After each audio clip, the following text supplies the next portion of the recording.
السلام عليكم ورحمة الله تعالى وبركاته، والصلاة والسلام على سيدنا محمد أشرف الخلق والمرسلين. مرحبا بكم من جديد في قناة أميرة المطبخ، في وصفة جديدة وفيديو جديد حضرت لكم فيه القريوش، الحلوى الجزائرية الغنية عن التعريف. وكما تعرفوا انه في العيد الكبير ما نكتروش بزاف الحلويات، جوست نديروا الحلاوه اللي تجي مع لاتاي، هذه هي. ومن هاد الحلويات عندنا قريوش، بوراك الرنه، عندنا صامصه، وعندنا بزاف انواع. فيلا ما نطولش عليكم بزاف ونروحوا مع طريقه التحضير. بسم الله. اول حاجه بديت بها هي كيلت 500 غرام فرينه، قسمتها لاربع كيلات، وزدت لها مغرف صغيره خميره كيميائيه ومغرفه صغيره ملح، مع كيله سمن دايبه، تكون دايبه وبارده. هاد لو بول اللي كيلت فيه السمن هو اللي كيلت فيه لافارين، خرجت لي 4 كيلات من لافارين. هذه هي. بديت حطيت الخميره مع لافارين والملح وخلطتها مليح. درك رايحه نزيد الزبده اللي كنت ذوبتها من قبل كيما قلت لكم، والزبده هذه بارده، يعني ذوبتها وخليتها بردت باش بديت نخدم بها. درك نجعدها مع لافارين تاعي، وجبت ما زهر وما اللي رايحه نزيد نبل بيه العجينه تاعي. يعني درت خليط تاع ما زهر والماء، يعني درت خليط تاع ما زهر مقطر والماء، وبليت به العبا تاعي كيما راكم تشوفوا. يعني العجينه لازم تكون يابسه بين يديكم، مام كيما راكم تزيدوا في الماء وتلموا فيها، لازم تكون شويه يابسه، ما تخليهاش تطرى بزاف سينو ما يصلحلكش القريوش.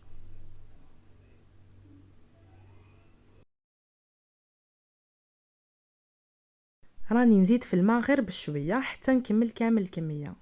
ولهنا كيما تلقاي العجينه تاعك بدات تلم بين يديك، نحبس الماء، يعني انتي اللي تتحكمي في العجينه تاعك.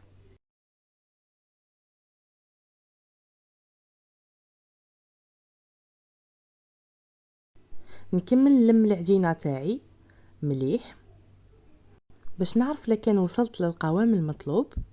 ودرك حطيتها فوق لو بلون دو طرافاي باش يسهل لي الخدمه. كيما راكم تشوفوا راني نعجن فيها.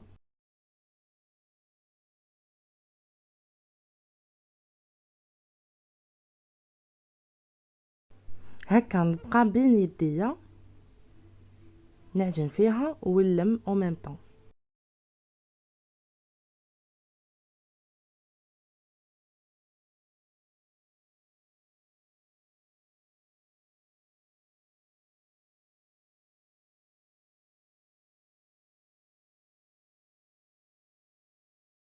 ودركا رايحه نقرصها ونحطها في ساشي دو كونجيلاسيون ونخليها ترتاح. بالنسبه للوقت اللي ترتاح فيه، يعني العجينه هذه على قد ما تخليوها ترتاح مليح على قد ما مليحه. تحبوا تخليوها ليله، تحبوا المهم ما تكونش قل على 2 سوايع، هذه هي. ودركا بديت نطرح في العجينه تاعي. ديروا شويه نشا في لو بلون دو طرافاي تاعكم، وطرحوا العجينه تاعكم في الرقيق كيما راكم تشوفوا.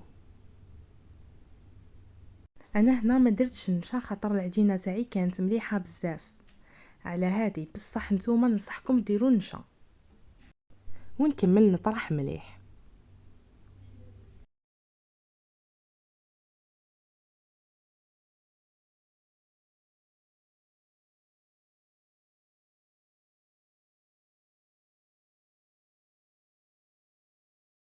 لهنا شوفوا العجينه تاعي الله يبارك كيفاش راهي تمد في الطوع تاعها، يعني كيفاه راهي تمشالي في القناط.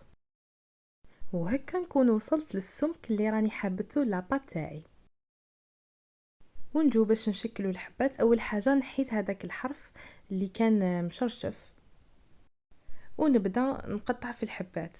هنايا كيفاش درت القيس تاع كل حبه، جبت مسطره ودرت القيس تاع 11 سنتيمتر ولا 10 سنتيمتر وقطعت عليه بهذه الطريقه، وقطعت بالجراره تاعي كيما راكم تشوفوا. يعني الغرض من هذه العمليه انه الحبات كامل يجيو قد بعضاهم.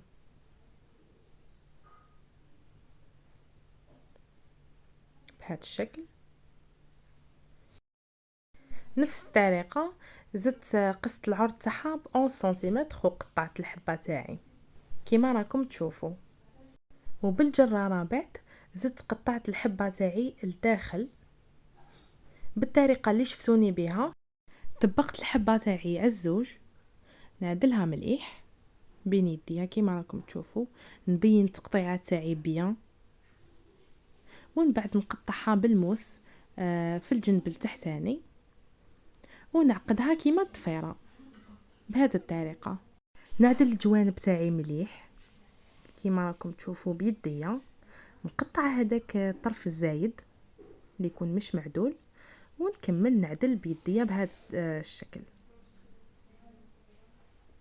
يعني هذا هو الشكل المطلوب في القريوش تاعنا. درك نزيد نعتلكم حبه واحده خلاف كيما راكم تشوفوا. قطعتها بالجراره الداخل، طبقتها على النص، بينت التقطيعات تاعي، ونقطعها من تحت يعني في الجانب اللي لتحت بالموس كيما راكم تشوفوا. نخرج زوج جهات ونعقد الحبه تاعي كيما الضفيره.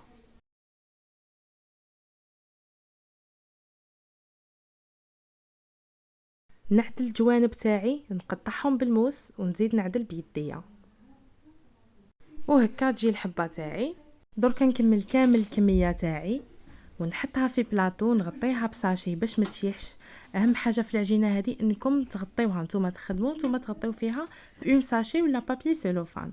وفي زيت سخون ونظيف بديت نقلي في القريوش تاعي. اهم حاجه كي نقلي القريوش تاعي نخليه جوست ما يهز لا كولور دوغي، ونحيه ليه يقطر من الزيت. كيما راكم تشوفوا هنا راني نقلب في الحبات تاعي كيما قلت لكم، ونقليه على نار هادئه. بعد ما نكمل التقليه تاع القريوش نحطه في كسكاس ولا في صفايه يقطر لي من الزيت مليح ونخليه يبرد. في هذا الوقت رحت نسخن العسل تاعي كيما راكم تشوفوا. لهنا شوفوا القريوش تاعي الله يبارك كيما قليته. شوفوا كيفاش هز لا كولور الدوغي هذيك المليحه. لهنا بعد ما برد لي القريوش وسخنت العسل تاعي بديت نعسل فيه كيما راكم تشوفوا. حطيت بالحبه في نص العسل، نخليها ما تتشرب شويه ونحط الحبه تاعي تقطر من العسل. يعني حطيتها هنا في كسكاس ولا في صفايه كاين اللي عندكم. المهم يقطر القريوش تاعكم من العسل اللي بزاف. نكمل نعسل الحبه تاعي ونتلاقاو في صحن التقديم.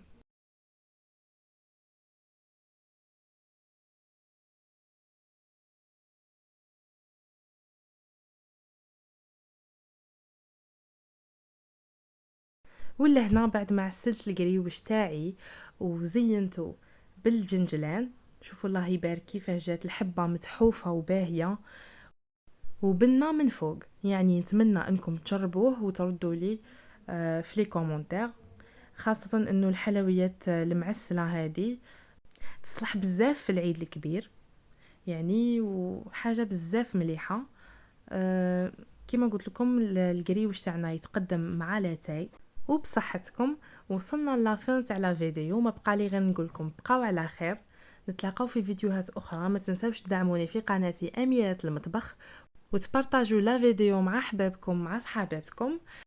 وما تنساوش تتبعوني في الانستا، نخلي لكم لو لين تحت لا فيديو. نتلاقاو في وصفة اخرى وفي فيديو اخر ان شاء الله.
درك نروحوا للتعسيله تاع القريوش تاعي. هنا بعد ما سخنت العسل تاعي وبرد القريوش، بديت نحط فيه بالحبه يتشرب شويه من العسل، ونحطه يقطر في الكسكاس ولا في صفايه. المهم يقطر من العسل هذيك اللي بزاف.